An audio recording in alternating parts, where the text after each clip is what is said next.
Halo puji Tuhan, Shalom. Kembali lagi dengan channel Brother Akju.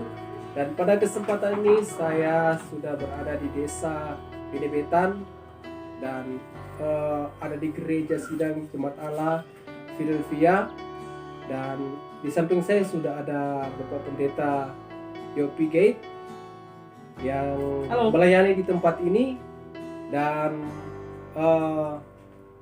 gereja di sini sementara kalau saya lihat masih dalam tahap pembangunan, dan pada kesempatan ini saya akan sedikit bertanya dengan Bapak Pendeta tentang seputaran pelayanan Tuhan di tempat ini. Kira-kira Bapak datang melayani di sini kira-kira tahun berapa, dan dibuka gereja ini kira-kira tahun berapa ya? Oke, itu ada ceritanya. Jadi kalau pelayanan itu 2016, tapi ada cerita di balik itu. Jadi 2016 itu sebenarnya ada pelayanan di Papua, ada pelayanan di Papua, rencana mau lama di sana. Tapi akhirnya Badan Pengurus Daerah Sulut 2 Gorontalo telepon suka pelayanan di Sulut. Akhirnya ada terbeban, memang beban untuk kembali ke Sulut. Akhirnya 2016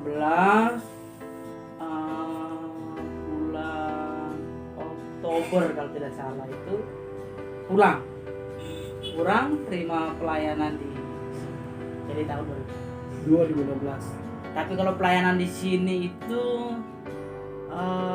lumayan lama sih. Sudah mulai lama ya? Sudah mulai lama. Pas terima itu pelayanan ditawarkan untuk melayani di tempat ini, pas datang di tempat ini melihat keadaan di sini, bagaimana perasaan atau yang dipikir pada waktu itu? Karena sebelum terima pelayanan ini sudah pernah di sini, sudah lihat keadaan pelayanan di sini. Jadi ketika ditawarkan untuk melayani di sini, saya pikir saya sudah terbiasa dengan suasana. Karena kan seperti ini ya, ketika kita akan melayani, pasti kita sudah berpikir hal-hal yang akan kita hadapi, dampak-dampak yang akan kita hadapi. Contohnya seperti ini, banyak orang berpikir bahwa kalau saya melayani, saya mau makan apa, nanti anak-anak mau makan apa, istri makan apa. Jadi pada waktu itu Bapak itu sempat berpikir seperti itu enggak? Oh jelas.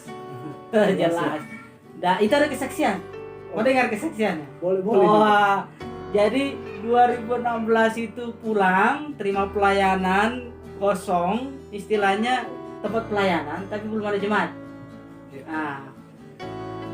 Memang waktu melayani yang mulai dengan kesukaran, tidak ada apa-apa.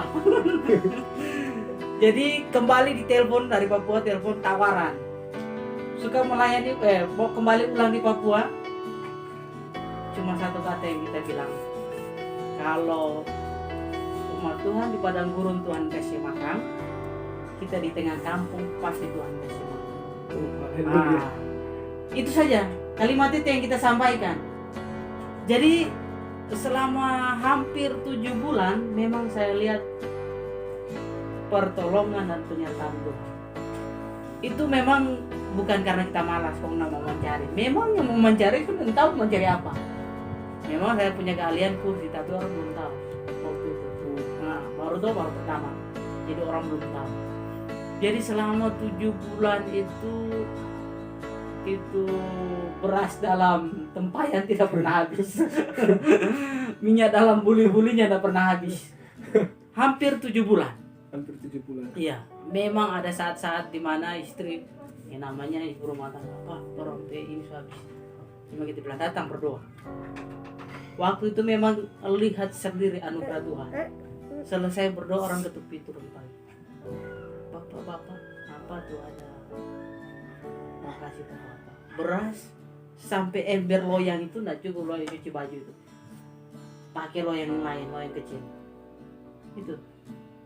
Jadi pemeliharaan Tuhan sampai 7 bulan. Nanti ketika kita sudah mulai kerja, sudah mulai jadi punya kendaraan, itu sudah mulai berhenti. Tetapi kita sadar tentang firman Tuhan baru setelah 7 bulan. Karena kita bilang kalau hujan sudah berhenti, itu kan dijada di Sarfat. Iya. Kalau hujan sudah berhenti, maka minyak dalam buli-buli ataupun dalam tempayan ini selesai. Dan waktu itu kita baru sadar, oh hujan sudah berhenti. Dan waktu yang kita ucapkan di telepon, kalau kita di tengah kampung Tuhan pasti kasih makan. Kalau Dora di padang gurun Tuhan kasih makan, kita di tengah kampung. Dan betul kata firman Tuhan toh, 40 tahun mereka di padang gurun Tuhan kasih makan karena mereka belum bisa bercocok tanam. Dan ketika sudah masuk ke tanah Kanaan, kan firman Tuhan bilang, di sana sudah ada musim, maka engkau harus bercocok tanam. Dan saya sudah dapat musim itu, saya harus bekerja. Dan memang Alkitab juga kata bahwa berdoa dan bekerja. Itu. Jadi seorang hamba Tuhan bukan hanya diam-diam saja di tempat. Nanti makan apa nanti? Jadi itu ya, ini pertanyaan kembali kan, apa yang membuat sampai bertahan padahal kan tidak ada tanda-tanda kehidupan. Yang membuat bertahan itu tadi, bahwa ketika kita memberi diri untuk melayani Tuhan, ternyata Tuhan perhitungkan kita. Berani dulu, baru jalannya harus dilalui. Memang jalan yang kita lewati tadi, ya, bukan berarti orang lain itu pasti limpah ruah. Enak. Tadi bertahan. Itu yang membuat kita sampai hari ini di sini, karena kita tahu ternyata Tuhan masih bekerja.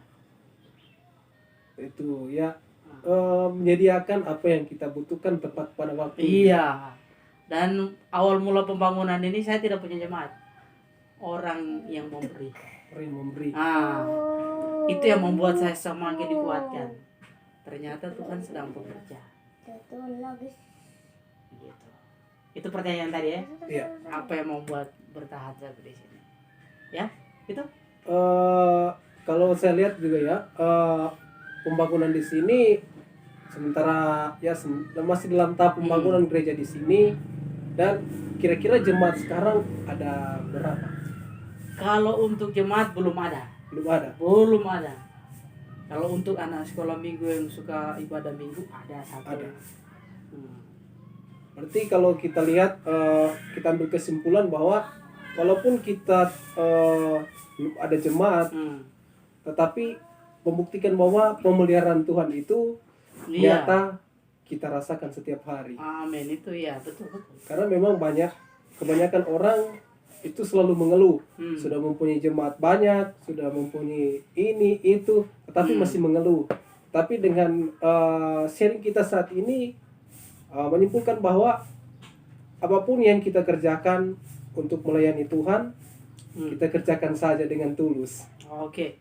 Ada satu yang kita tangkap di sini. Dalam keadaan susah, dalam keadaan sukar, jangan pernah mengucapkan kata-kata keluhan. Itu satu. Ya, betul. Kedua, dalam keadaan susah, jangan pernah lihat kekeringannya. Tapi lihatlah Tuhan yang kau sedang layani. Dia Tuhan yang penuh dengan kelimpahan. Itu. Ada lagu juga, ada satu lagu dia berkata begini, melayani Tuhan adalah suatu kehormatan. Betul. Melayani Tuhan adalah suatu kebahagiaan buat kita. Jadi melayani Tuhan itu tidak rugi. Karena Daud juga pernah berkata bahwa aku tidak pernah melihat orang benar itu ditinggalkan, mati kelaparan atau meminta-minta. Jadi cukup percaya saja kepada Tuhan. Jadi buat teman-teman yang mungkin pada saat ini dalam keadaan yang sulit, banyak masalah, sudah mulai mau mundur untuk melayani Tuhan, kita belajar dari Bapak Gembala ini ya, bahwa Tuhan tidak akan membiarkan. Mungkin ada kata-kata dorongan buat teman-teman. Oke, ada satu kata-kata dorongan ya. Setiap manusia pasti menghadapi kesukaran atau kesulitan, siapapun dia. Entah dia pendeta, entah dia mungkin punya jabatan, posisi yang lebih bagus mungkin kata orang, atau mungkin sekelas presiden sekalipun, ya. pasti memiliki kesukaran masing-masing. Tetapi intinya begini, pasti kita mengalami kesukaran itu. Intinya adalah apa yang kita lihat, kesukarannya atau Tuhan yang kita sedang layani. Nah, kalau kita lihat kesukaran, pasti itu membuat kita mundur. Tapi kalau kita lihat Tuhan yang sedang kita layani, saya jamin 100% bahwa kita akan maju. Ya, itu saja. Ya, terima kasih dan Tuhan Yesus memberkati. Haleluya.